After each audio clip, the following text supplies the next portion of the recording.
Welcome back and thanks for staying with us. In this evening's edition of the Health Report, Shamela Pullen looks at a study about hair relaxer and cancer.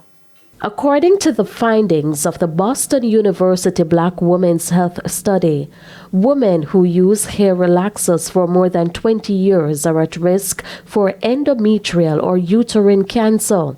It also concluded that the products are loosely regulated and are known to contain potentially harmful ingredients. Local dermatologist Dr. Lorenia Muir-Green weighed in. It didn't matter if it was frequent users or infrequent users, meaning infrequent less than 2 times per year.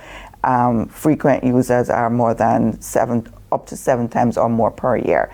And they were able to show that it was more significant for women who actually were postmenopausal rather than premenopausal.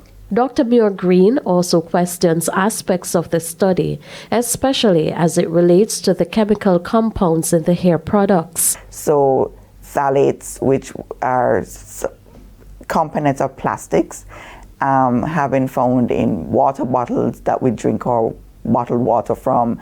There are other evidence for formaldehyde, which is a common preservative.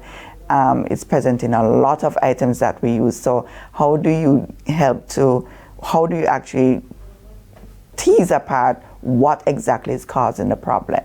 She encouraged women to get their hair relaxed by a professional.